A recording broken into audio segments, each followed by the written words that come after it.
पिछले भाग में आपने देखा सिमरन की नजर कृतिका से होते हुए निखिल के ऑफिस और फिर वापस कृतिका पर आ टिकी। वो बड़ी नफरत से उसे देख रही थी। कितनी बेशर्म लड़की है कृतिका। हमारे सीईओ तक को सिड्यूस करने में लगी है। क्या उसे सच में लगता है कि कल सीईओ ने उसकी फेवर में दो चार बातें कह दी तो वो उनके लिए स्पेशल हो गई? हालांकि कृतिका यह जानती थी कि सिमरन उसके बारे में कुछ घटिया बातें सोच रही होगी, लेकिन उसे उसकी घटिया सोच से कोई मतलब नहीं था। वो उसकी तरफ देखे बिना ही सीधे अपने डिपार्टमेंट लौट आई। वापस आते ही उसकी नजर फिर से उन फाइलों के ढेर पर गई। उसे अंदर ही अंदर थोड़ी घबराहट सी हुई। फिर वो तेजी से उन्हें कंप्लीट करने में लग गई। यहां तक कि वर्क ओवर भी खत्म होने को आ गया था, लेकिन तब तक भी वो उन फाइलों के ढेर को पूरा नहीं कर पाई थी। प्रियंका को कृतिका की हालत पे बड़ा मजा आ रहा था। उसने उसे और टेंशन देते हुए कहा, इन सभी डॉक्यूमेंट्स की कल जरूरत पड़ने वाली है, इसलिए इन्हें आज ही खत्म करना होगा, समझी? प्रियंका को लगा कि कृतिका गुस्से में उससे बहस करने लगेगी, लेकिन कृतिका ने उसकी तरफ देखे बिना ही पलटकर अपनी माँ को कॉल किया और उन्हें बता दिया कि आज उसे आने में देर हो जाएगी। जब मधुलिका वापस लौटने के लिए पार्किंग एरिया में अपनी कार के पास जा रही थी, तब उसने किसी को अपना नाम पुकारते हुए सुना, मधुलिका मैम। उसने देखा कि सिमरन भागते हुए उसके पास आ रही थी।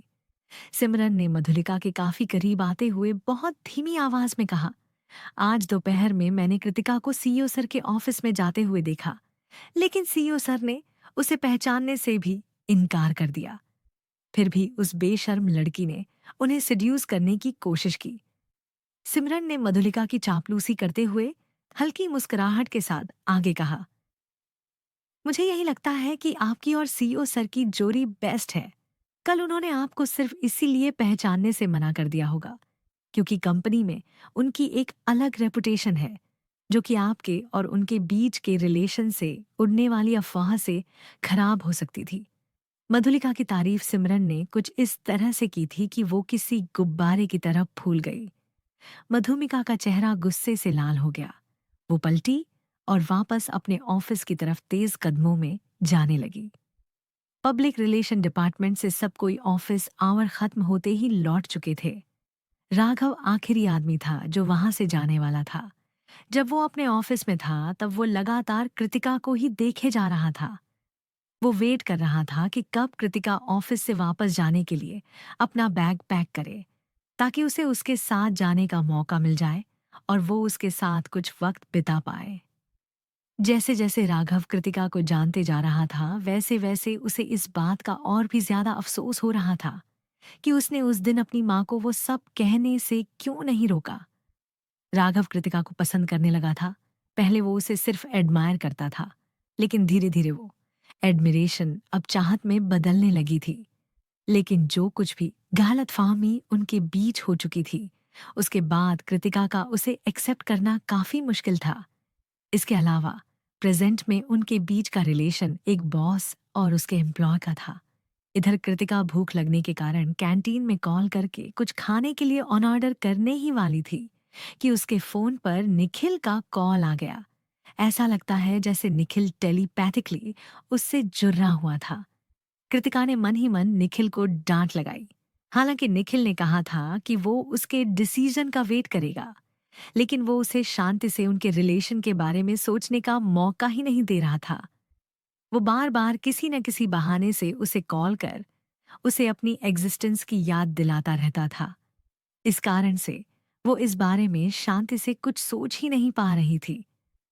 निखिल सर, कृतिका ने फोन पिक करते हुए कहा। कृतिका ने फिर से उसे सर कहकर बुलाया था, लेकिन निखिल अब भी उससे इस बात पर बहस नहीं करना चाहता था। वो कृतिका का उसके प्यार को एक्सेप्ट करने का वेट करना चाह रहा था। एक बार वो उसके प्यार को एक्सेप्ट कर लेती, फिर वो उसे गिन गिन कर बदले लेता। तुम अब तक घर के लिए निकली नहीं? निखिल ओबेरॉय कॉरपोरेशन की बिल्डिंग के मेन गेट के पास खड़ा था और ढेर सारे वर्कर्स को ऑफिस आवर खत्म होने के बाद घर जाते हुए देख रहा था, लेकिन उसे अब तक कृतिका कहीं दिखाई नहीं दी। कुछ एम्प्लॉयज निखिल को वहां खड़े देख डर गए और आपस में धीरे धीरे बात करने लगे। सीईओ सर, इतने गुस्से में हमें क्यों देख रहे हैं?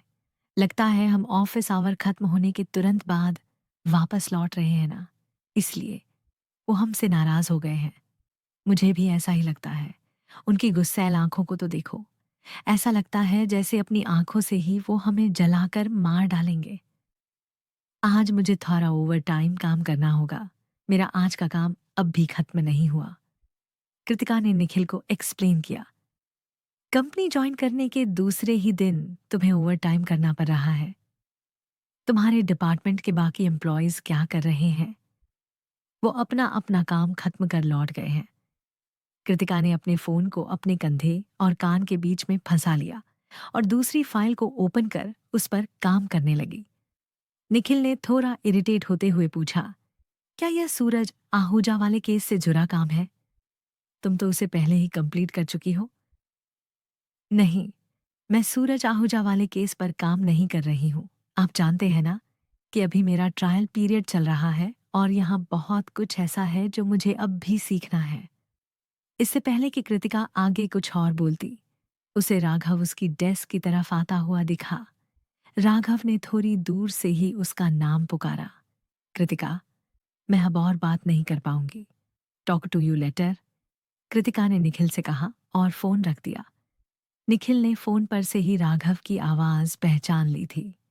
उसके डिपार्टमेंट के सारे एम्प्लॉयज जा चुके थे, तो वह वहां क्यों रुका था? निखिल की आंखें सिकुड़ गईं और उसने तुरंत अपने असिस्टेंट अनुपम को कॉल किया। कहाँ हो तुम? पार्किंग एरिया में सर। क्या आपको मुझसे कोई काम है? अनुपम अपनी कार में बैठने ही वाला था कि निखिल का कॉल देख उसने कार का दरवाजा बंद कर दिया। राघव को कॉल करो और तुरंत उसे कोई काम दो, कोई भी काम, लेकिन अभी के अभी। समझ गए? निखिल ने वापस से बिल्डिंग के अंदर जाते हुए कहा। अनुपम काफी वक्त से निखिल के असिस्टेंट के तौर पर काम कर रहा था, इसलिए वह निखिल को काफी अच्छे से समझता था। राघव को दिए जाने वाले काम को पूरा करने में उन्हें कितना वक्त लगना चाहिए सर? इतना कि उसे कृतिका के आसपास भी जाने का मौका ना मिल पाए। निखिल ने गुस्से में अपनी मुट्ठी को बंद करते हुए कहा। निखिल की बात सुनते ही अनुपम समझ गया कि कृतिका को आज ओवर टाइम करना पड़ रहा है, जिसके कारण वह अब तक ऑफिस से नहीं लौट पाई है। अंडरस्टूड, मैं तुरंत राघव को कॉल करता हूँ, अनुपम ने निखिल से कहा और फोन कट कर दिया। इस दौरान मधुलिका वापस से बिल्डिंग के अंदर आ चुकी थी। वह इतनी गुस्से में थी कि उसे लिफ्ट की ओर आता निखिल दिखाई ही नहीं दिया। वह तेजी से लिफ्ट में घुसी और अपने डिपार्टमेंट वाले फ्लोर का बटन दबा दिया। इधर निखिल का फोन कट करने के बाद कृतिका ने राघव की तरफ देखा, जो उसकी डेस्क के पास आ चुका था। फिर उसने उससे कहा, राघव सर, आप अब तक गए नहीं? मुझे भी तुमसे यही सवाल करना था। राघव ने कृतिका की डेस्क पर फाइलों के ढेर को देखते हुए कहा, तुम्हारे पास इतने सारे वर्क फाइल क्यों हैं? कृतिका ने कुछ नहीं कहा, बस वह हल्के से मुस्कुराकर रह गई। लेकिन राघव तुरंत ही इसका कारण समझ गया। मधुलिका भी एक इंटर्न थी। वह तो काफी जल्दी चली गई, लेकिन कृतिका अब तक यहीं थी। यानी कि कृतिका से कुछ ज्यादा ही भेदभाव किया जा रहा था। इसके अलावा मधुलिका कंपनी के सेक्रेटरी विनोद की बेटी भी थी। इस कारण से उसके सारे कलीग्स उसकी चापलूसी में लगे हुए होंगे और इसलिए वे सब उसके साथ मिलकर कृतिका का जीना हराम करने पर तुले हुए हैं।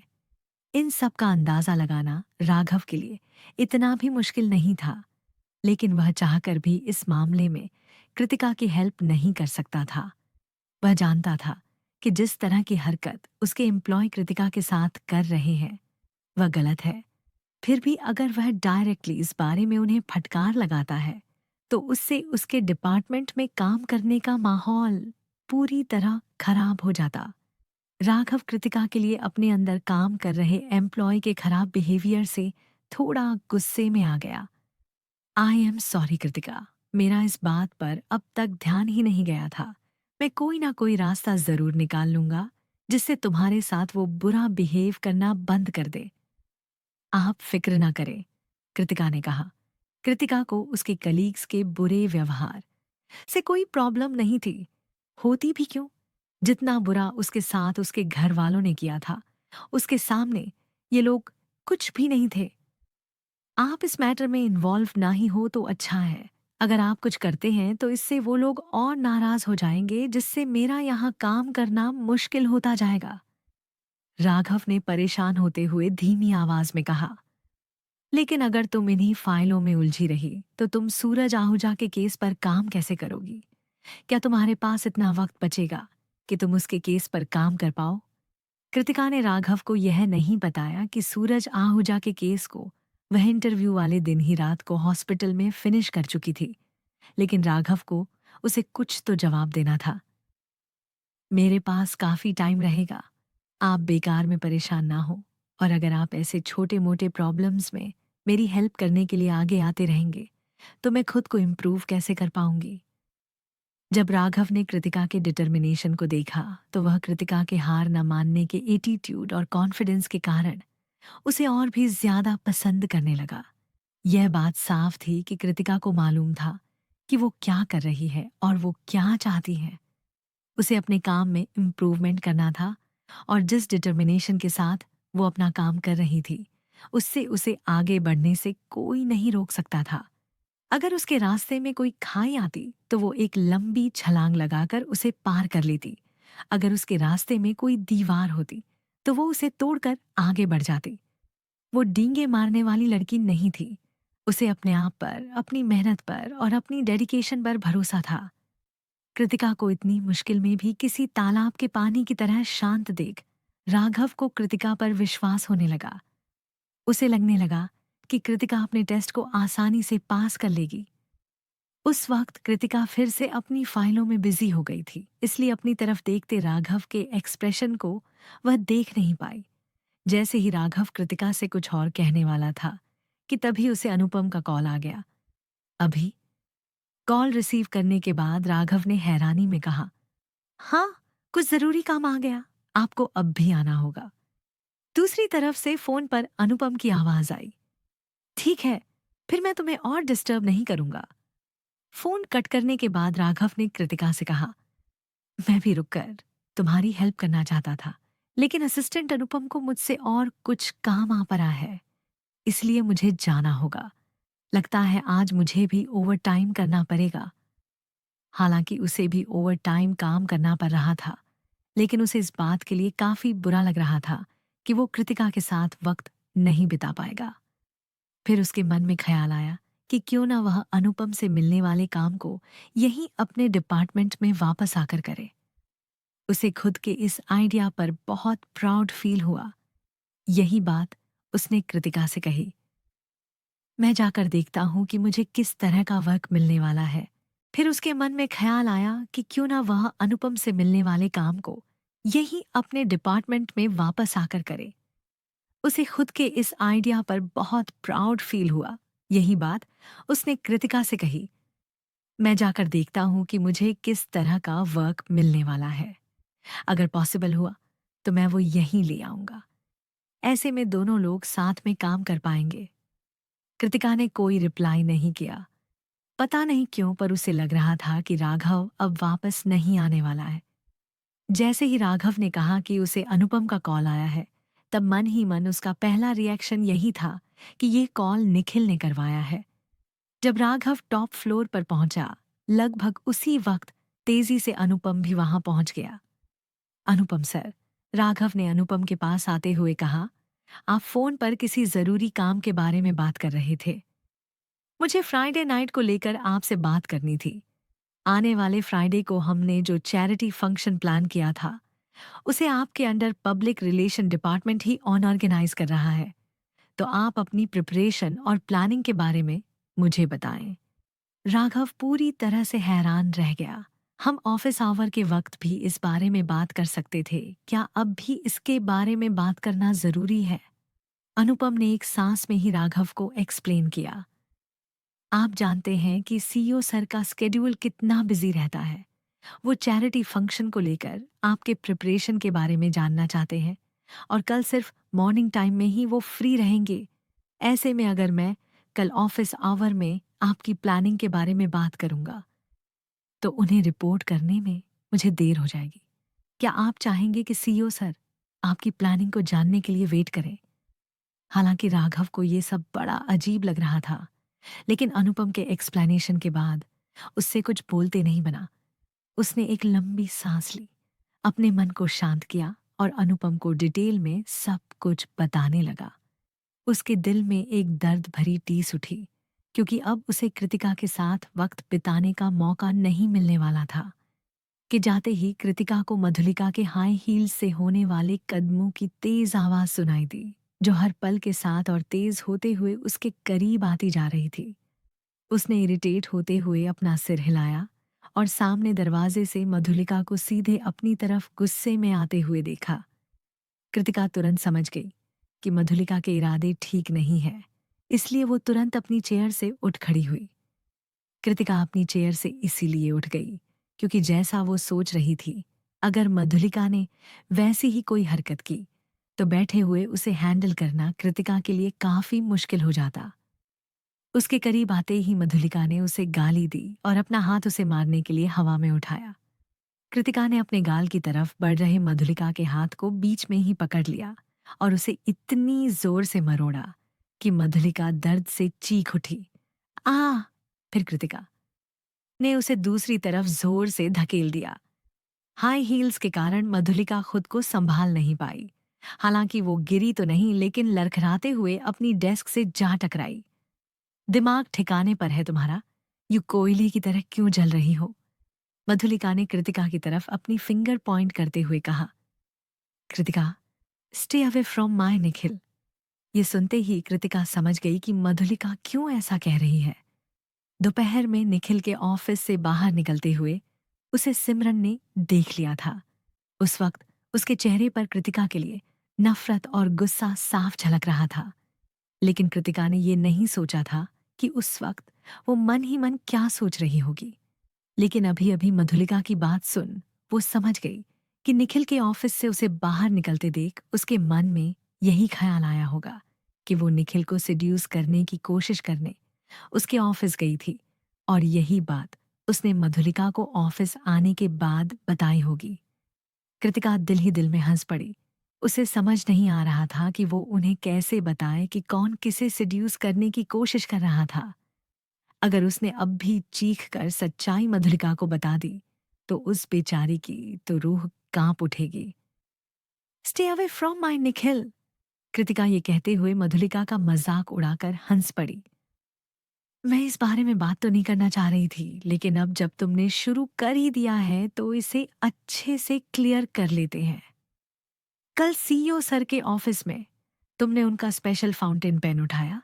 तुम उसके साथ लापरवाही से खेल रही थी, यहां तक कि तुमने उस पेन को किस करने की कोशिश भी की थी।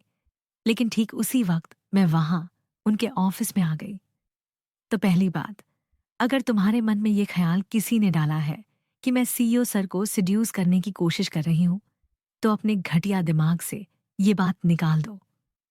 लेकिन किसे पता था कि कृतिका अब भी इतनी ऊंची आवाज में उसे उसके पेन को किस करने वाली बात कहेगी। डर से मधुलिका के चेहरे पर घबराहट साफ दिखाई देने लगी। वो किस्मत वाली थी कि उस वक्त कृतिका के अलावा किसी ने उसे ये करते नहीं देखा।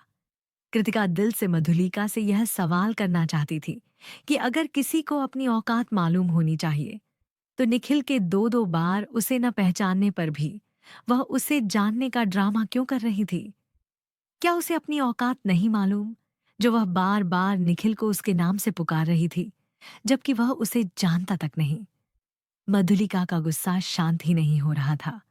वह ऊंची आवाज में कृतिका को अनाप शनाप सुनाती रही। कृतिका का ध्यान मधुलिका की कही किसी भी बात पर नहीं था। वह तो उसकी तरफ देख तक नहीं रही थी। उसकी नजर बस अपने डेस्क पर रखी उन फाइलों पर थी जिसे उसे पूरा करना था। तुम्हें जो बोलना था तुमने बोल लिया। अचानक से कृतिका ने मधुलिका को उसकी तरफ देखे बिना ही कहा। अगर तुमने अपनी भड़ास निकाल ली तो यहां से बाहर निकलो। मेरे पास अभी बहुत काम है जिसे मुझे आज ही कंप्लीट करना है। मधुलिका उसकी बात सुन गुस्से से चीख उठी। कृतिका, देखो देखो, इन फाइलों को प्रियंका ने तुम्हें यह सारा काम क्यों दिया? क्योंकि तुम्हारा कोई अच्छा बैकग्राउंड नहीं, जिसके कारण तुम्हें बुली करना बहुत आसान है। प्रियंका ने जानबूझकर तुम्हें सारा का सारा काम देकर टॉर्चर किया, क्योंकि उसे तुमसे कोई डर नहीं। उसे पता है कि तुम उसका कुछ नहीं बिगाड़ सकती, और तो और कोई भी तुम्हारे फेवर में खड़ा नहीं होना चाहता। क्यों? क्योंकि मेरे अगेंस्ट जाने की उनमें से किसी की हिम्मत नहीं। तुम्हारी हेल्प करने के बजाय वे सब हर वक्त मेरी चापलूसी में लगे रहते हैं। यही मेरे और तुम्हारे बीच का डिफरेंस है। समझ में आया तुम्हें? कृतिका ने ऑफिस से बाहर जाने वाले दरवाजे की तरफ इशारा करते हुए कहा। तुम्हारा बोलना खत्म हो गया ना? वह देखो बाहर जाने का रास्ता। अब निकलो यहां से। कृतिका के जवाब को सुन गुस्से से मधुलिका का खून खौल उठा। वह इतनी गुस्सा थी कि उसका पूरा बदन गुस्से से कांप उठा। तुम ये जानबूझकर कर रही हो, है ना? कृतिका के पेशेंस ने जवाब दे दिया। तुम अभी भी नहीं जा रही हो? ठीक है, फिर तुम क्या सुनना चाहती हो? मैं तुम्हारी हर बात मान लूं और बाकियों की तरह तुम्हारी चापलूसी करूं? That's not going to happen. CEO के बारे में मैं क्या सोचती हूँ और क्या सोचना चाहती हूँ, ये तुम डिसाइड नहीं कर सकती। जैसे ये तुम्हारी चॉइस है कि सीईओ तुम्हें साफ साफ ये कहने पर कि वह तुम्हें नापसंद करते हैं और ना ही तुम्हें जानते हैं, फिर भी तुम अपने मन से उन्हें जानने का ड्रामा करती हो और उन्हें उनके नाम से बुलाती हो। उसी तरह मुझे चाहे उन्हें एडमायर करना हो या पसंद करना या उससे भी कुछ ज्यादा, यह मेरी चॉइस है और इसमें तुम इंटरफेयर नहीं कर सकती। कल अगर मैं सीईओ के ऑफिस में नहीं आई होती तो तुम उन्हें सबसे पहले सड्यूस ही करने वाली थी। ये तो तुम्हारी हरकतों से ही मुझे पता चल गया था। जब तुम यह कर सकती हो तो मैं क्यों नहीं? अगर निखिल सर को मैं पसंद नहीं तो वह जब चाहे मुझे अपनी कंपनी से बाहर निकाल सकते हैं, लेकिन उन्होंने अब तक ऐसा कुछ नहीं किया। तो फिर तुम्हारे अंदर आग क्यों सुलग रही है? उस लास्ट लाइन से कृतिका ने मधुलिका का बुरी तरह मजाक उड़ाया था। वैसे एक बात तय थी, कृतिका वह लड़की नहीं थी जो निखिल को सड्यूस करने की कोशिश कर रही थी, बल्कि वह निखिल था जो कृतिका को सड्यूस करने की जी जान से कोशिश कर रहा था। ये बात शायद ही किसी को समझ में आती। मधुलिका गुस्से से पागल हुई जा रही थी। आखिर कृतिका होती कौन है जो उसने उसका मजाक उड़ाया? उसने गुस्से में कृतिका से कहा, खुद को मेरे बराबर समझने की भूल मत करो कृतिका। मैं आसमान हूं और तुम जमीन। मुझसे बराबरी तुम नहीं कर सकती। मैं जो भी कह रही हूं वह तुम्हारे ही भले के लिए है। अगर मेरा कहना मानोगी तो तुम्हें अपनी जॉब से हाथ नहीं धोना पड़ेगा। तुम लोग किस बात पर बहस कर रहे हो? एक गहरी सर्द आवाज दोनों को सुनाई दी, जिसमें भरपूर गुस्सा भरा था। मधुलिका ने पीछे पलटकर देखा और सामने निखिल को उनके करीब तेज कदमों से आती देख शॉक्ड रह गई। निखिल के पीछे पीछे आर्टिस्ट डिपार्टमेंट के मैनेजर भी चले आ रहे थे। निखिल, तुम्हें यहां आने की क्या जरूरत पड़ गई? मधुलिका ने घबराते हुए कहा। डर के मारे उसका पूरा चेहरा पीला पड़ चुका था।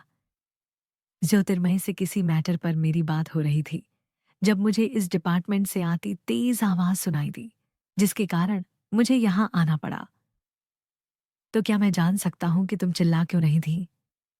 निखिल ने गुस्से में मधुलिका से सवाल किया। बड़ी मुश्किल से मधुलिका अपनी घबराहट को अपनी झूठी मुस्कुराहट के पीछे छुपा पाई। मैनेजर ज्योतिर्मय को वहां देख उसके दिमाग में एक आइडिया आया। फिर उसने कहा, मैं चिल्ला नहीं रही थी।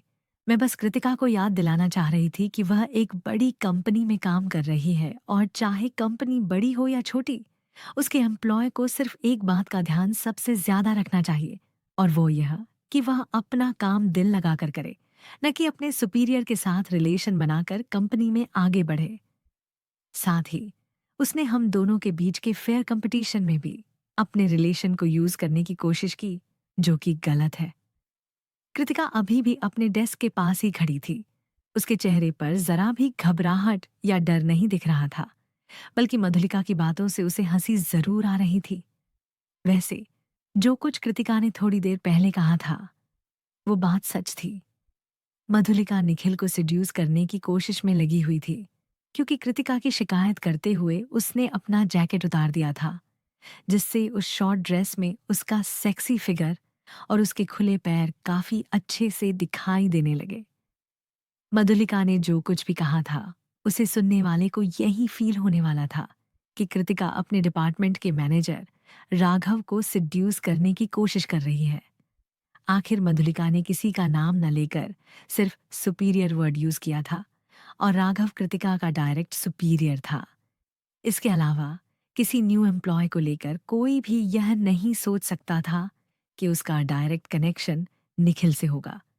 इसलिए हर किसी को यही लगना था कि मधुलिका पब्लिक रिलेशन डिपार्टमेंट के मैनेजर राघव की बात कर रही है। कृतिका अच्छे से समझ रही थी मधुलिका ने वह सब क्यों कहा।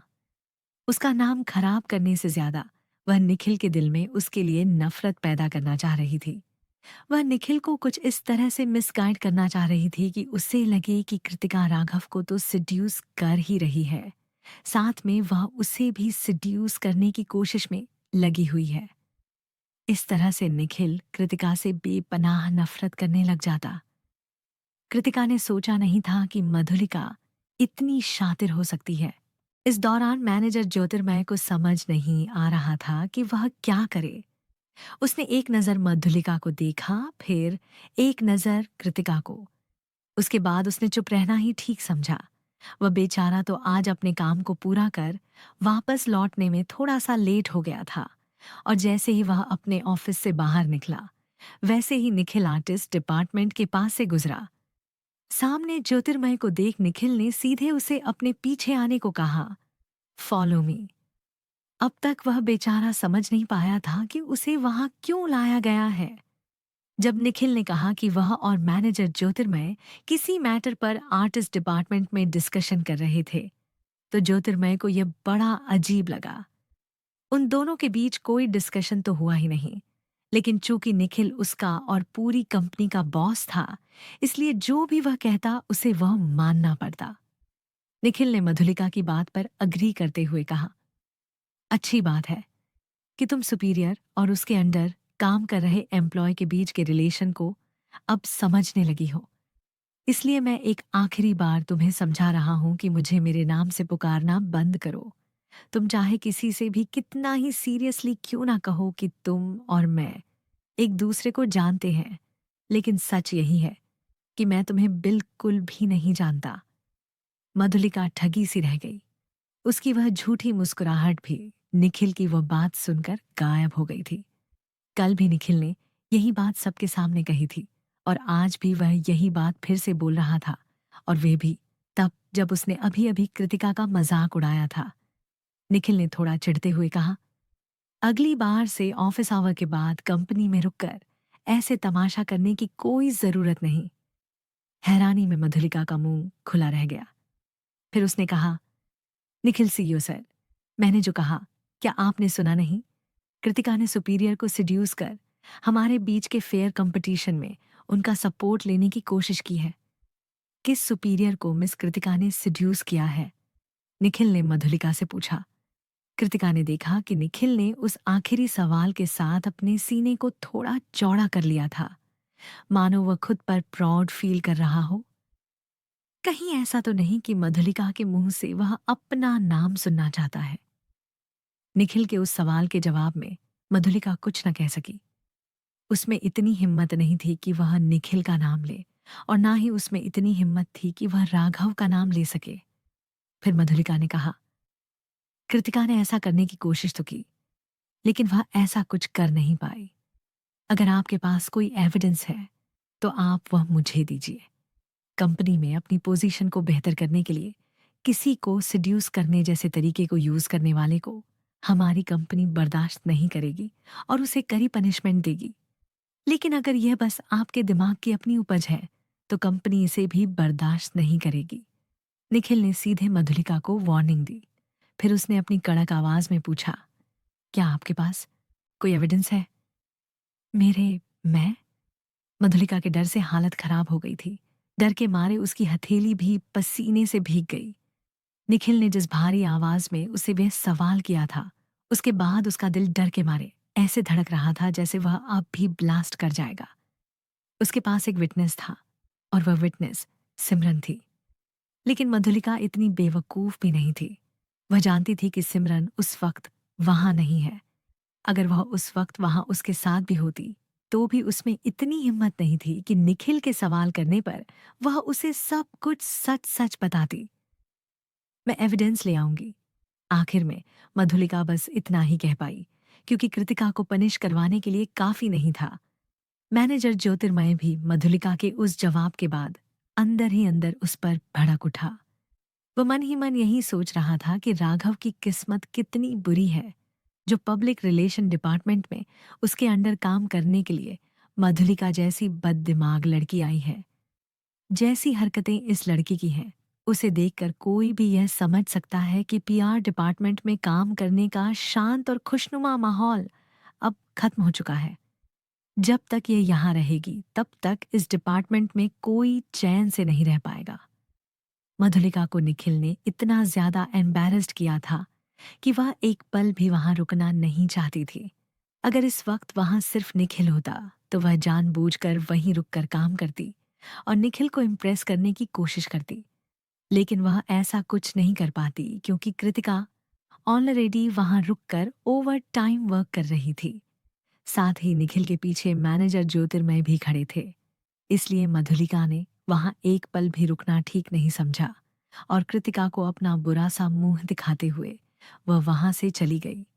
अभी पीआर डिपार्टमेंट से बाहर निकल उसने कुछ ही कदम आगे बढ़ाए थे कि उसे वॉशरूम के पास दरवाजे के पीछे छिपी सिमरन दिखाई दी, जो बस अपना सिर बाहर निकालकर अंदर क्या हो रहा था चुपचाप देख रही थी। सिमरन पर नजर जाते ही मधुलिका ने जोर से उसका नाम पुकारा, क्योंकि अंदर जो कुछ भी बातें हुई थीं वह सब कुछ सिमरन ने सुन लिया था। इसलिए मधुलिका का उसका नाम जोर से चिल्लाने पर वह बुरी तरह डर गई। उसे लगा कि कहीं मधुलिका उसे खींचकर विटनेस के तौर पर निखिल के पास ना ले जाए।